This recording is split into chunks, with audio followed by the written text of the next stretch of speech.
In the previous chapter, we saw how our instinct can mislead us and learned some fallacies exploiting our cognitive biases. This should allow you to recognize them and take a step back to think whether the proofs you see for a claim are actual evidence of it. But since our instinct can't tell us the whole truth, then how to get as closely as possible from the truth? To answer this question, let me present the scientific method to you.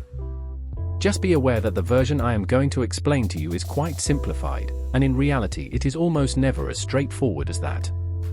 To have a better picture, I invite you to use the resources made available by the University of Berkeley in California. To understand this more accurate version, you must first be aware of the basics and some fundamental concepts which we are going to explore here.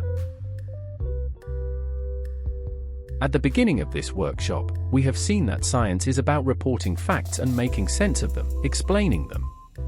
To understand reality, you must start by gathering facts. Personally, I am a biologist and I am doing experiments in a lab to do so. But gathering facts doesn't always mean doing experiments. Reading the literature, doing field observations or computational analysis or mathematical demonstrations are other ways of doing it. Then, explain these facts by formulating a hypothesis. If you don't know what it is an explanation for something, based on known facts but still unproven.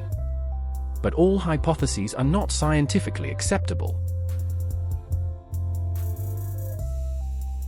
Before going further, let's examine this case. Imagine you are a scientist who is interested in pyramids. You have a fact that they are much bigger than other buildings of this time. And as a scientist, you propose a hypothesis to explain it: extraterrestrials built them.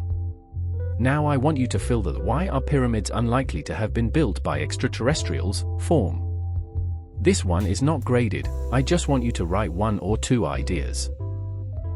Once you will be done, you can go to the next video.